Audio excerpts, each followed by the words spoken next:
کو گل نہیں کرن لگا. دسو اے کفر بھی اللہ دی نعمت ہو سکتی؟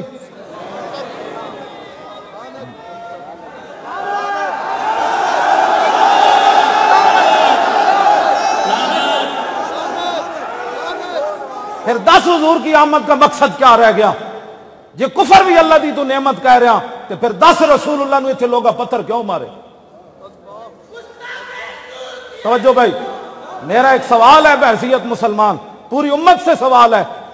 کہتا ہے یہ پھولوں کی رنگ برنگی کی طرح مختلف مذاہب بھی اللہ کی نعمت ہے، پھر بتا امیر حمزہ کے ٹکڑے کیوں ہوئے؟ آج امت مسلمہ اتنی بے حس ہو گئی کہ بات سننا بھی ان کو گوارا نہیں ہے. میرے آقا نے خود اپنے بتایا میری آمد کا مقصد کیا ہے، اور حضور نے فرمایا مجھے اللہ نے ماہی بنا کر بھیجا. ماہی کی حضور نے خود تشریف فرمائی. مطلب کسی امریکہ تے برطانیہ دے ویزے لینے ہومن اسلام امن کا درس دیتا ہے. اور میں کہا دس ہے ایران دے، عراق دے کے، افغانستان دے کے، یمن دے کے، شام دے کے، اردن دے کے، مصر دے کے، بوسنیا دے کے، کشمیر دے کے، اور دس ہے کیڑے امن دیا تو گلاں کرنا. میں دسو میں بھی چاہنا امن ہوئے، لیکن دسو کیڑا امن دی چاہنا؟ پوری دنیا تے کفر نے اسلام مسلمانوں نو لتاڑ کے رکھ دیتا. برما دی اتنی بچیاں نو بت متا نے لتاں ماریاں، پھر تھلے گرا کے تے انہاں اوتے ترپنے رہے. 10 بچیاں کی کہندیاں ہونیاں کہ محمد بن قاسم دوبارہ نہیں آنا. شام دیاں بچیاں دیواراں تے لکھ دیتا دوبارہ عمر نہیں آنا. کون سے امن کی بات تو کرتا ہے؟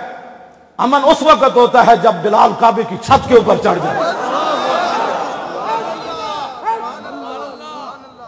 پتہ ہے نہیں دین کا بیان کرنے کا. میں کمزور ہوں نا، میرا ہاتھ تلوار اسلام کی نہیں اٹھا سکتا، تو میرے جب اس دل کو یہ تو نہیں حق پہنچتا کہ وہ رسول اللہ کی تلواروں کی نفی کر دے.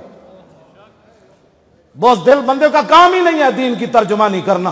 دین کی ترجمانی کرے صدیق اکبر کرے، فاروق اعظم کرے، عثمان غنی کرے، حیدر کرار کرے، سعد بن ابی وقاص کرے.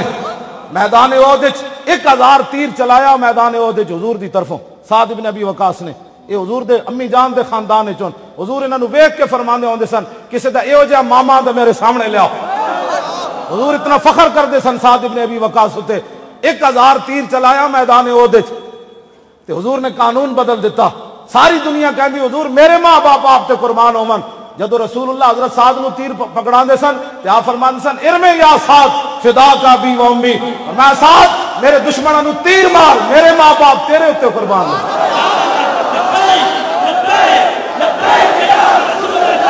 لبیک سارے یا رسول اللہ سارے کہو لبیک